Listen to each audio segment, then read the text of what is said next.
வணக்கம். விஜயகாந்த் புகைப்படத்தை யாருமே பயன்படுத்தக்கூடாதா? பிரேமலதா கொடுத்த விளக்கம் தான் என்ன என்பதை பற்றி இன்றைய காணொளியில் நாம் தெளிவாக பார்க்கிறோம். அதாவது நம்முடைய தலைநகரம் சென்னையில் தூய்மை பணியாளர்களை சந்தித்து அவர்களுடைய போராட்டத்திற்கு ஆதரவு தெரிவித்திருக்கிறாங்க தேமுதிக பொதுச் செயலாளர் பிரேமலதா விஜயகாந்த்.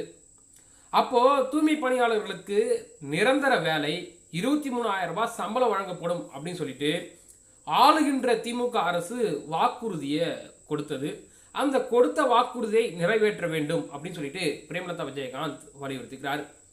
விஜயகாந்தோடைய படத்தை யாரும் போடக்கூடாதுன்னு சொல்லிட்டு இன்று ஜெயலலிதா படத்தை போட்டது ஏன் என்பது அனைவருக்கும் விளக்கம் அளிச்சிருக்கிறாங்க நம்முடைய பிரேமலதா விஜயகாந்த்.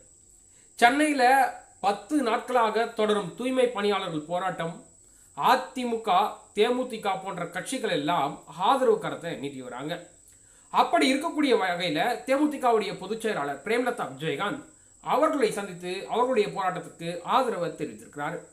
தொடர்ந்து பிரேமலதா விஜயகாந்த் பத்திரிகையாளர்களிடம் பேசும்போது என்ன சொல்லிக்கிறாங்கன்னா, மக்கள் நல பணியாளர்களிடம் நான் பேசும்பொழுது அவர்கள் கூறியது என்ன கூறினாங்கன்னா, தேர்தல் வாக்குறுதியை நிறைவேற்ற வேண்டும் அப்படின்னு தான் சொல்கிறாங்க. எங்களை பணி நிரந்தரம் செய்ய வேண்டும் என்று வாக்குறுதி கொடுத்த திமுக அரசு இப்போ தனியாருக்கு கொடுக்க முடிவு செஞ்சிருக்கிறாங்க. முன்னாடிலாம் நாங்கள் பார்த்தீங்கன்னா ஒரு 23,000 24,000 சம்பளம் வாங்கின்னு இருந்தோம். ஆனால் இப்போ எங்களுக்கு ஒரு 12,000 13,000 அப்படி தான் சம்பளம் தருவாங்கன்றாங்க. இப்போ இருக்கிற காலகட்டத்திற்கு இந்த 13,000 ரூபாய் போதுமா? தேர்தல் வாக்குறுதியை நிறைவேற்றாவிட்டால் திமுக அரசுக்கு எதிராக போராட்டத்தை தொடருவோம் அப்படின்னு சொல்லிட்டு அந்த தூய்மை பணியாளர்கள் சொல்லியிருக்கிறாங்க.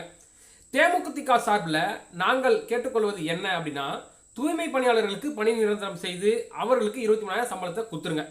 அதுதான் எங்களுடைய கோரிக்கை. அதாவது இந்த நகரம் சுத்தமாக இருக்க வேண்டும் என்றால் அதற்கு தூய்மை பணியாளர்கள் தான் காரணம்.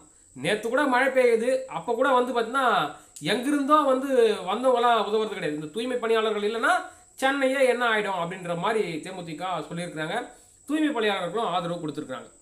இந்த குறித்து ஜெயலலிதா படத்தை என் புகைப்படத்தையும் சேர்த்து அவங்களுடைய, அதாவது நம்மளுடைய எப்படி சொல்கிறதுனா, தேமுதிகவுடைய வாட்ஸ்அப் குரூப்பில் நிர்வாகிகள் இந்த படத்தை பகிர்ந்துருக்கிறாங்க. அதாவது அந்த படத்தை வேறு யாரும் பகிரல, சுதீஷும் அவர் சமூக வலைத்தள படத்தில் போட்டிருக்கிறாரு.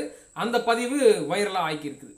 என்ன கேட்டால் நான் ஏற்கனவே சொன்னது தான், ஒரே ஒரு சூரியன், ஒரு சந்திரன், அதே மாதிரி ஒரு எம்ஜிஆர், ஒரு ஜெயலலிதா, ஒரு கருணாநிதி, ஒரு கேப்டன் தான். அவர்களுடைய இடத்தை அவரவர்கள் தான் நிரப்ப முடியும், அதற்கு மாற்று ஆள் முடியாது. அதே மாதிரி ஒரே பிரேமலதா விஜயகாந்த் தான். என்னிடத்தையும் யாரால் நிரப்ப முடியாது. ஒருத்தருக்கு பதில் மற்றொருவர் வருவது என்பது முடியாத காரியம். ஜெயலலிதா என்பவர்கள் இரும்பு பெண்மணி, அவரை போல யாரும் வர முடியாது. அவ்வளவு சவால்களை சந்தித்திருக்கிறாங்க அந்த பெண்மணி. அரசியலில் யாரை ரோல் மாடலாக எடுப்பீர்கள் கேட்டால் என்ன கேட்டால் நான் ஜெயலலிதாவை கை காட்டுவேன் அப்படின்னு சொல்லிட்டு பிரேமலதா விஜயகாந்த் சொல்லியிருக்கிறாங்க. ஆனால் கேப்டன் விஜயகாந்த் எம்ஜிஆர் அதிகமாக பயன்படுத்தி இருக்கிறாரு. ஏன் அப்படின்ற கேள்வி நீங்கள் கேட்கலாம். அதற்கு தான் பார்த்தீங்கன்னா, அவர் நடிகராக இருக்கும் பொழுது, அதாவது கேப்டனுடைய மானசீன குருவாக எம்ஜிஆரை ஏற்றுக்கின்னு இருக்கிறாரு. அதனால் அவர் போட்டுனாரு. வேணும்னா நீங்களும் அதே மாதிரி விஜயகாந்தை மானசீன குருவாக ஏற்றுக்குங்க, அவருடைய புகைப்படத்தை போட்டுக்குங்கன்னு சொல்லிட்டு எடப்பாடியை ஒரே போடா போட்டிருக்கிறாங்க. பிரேமலதா விஜயகாந்தோட இந்த ஆக்டிவிட்டிஸை பற்றி நீங்கள் என்ன நினைக்கிறீங்க அப்படின்றத கமெண்ட்ஸ் சொல்லுங்கள். நன்றி, வணக்கம்.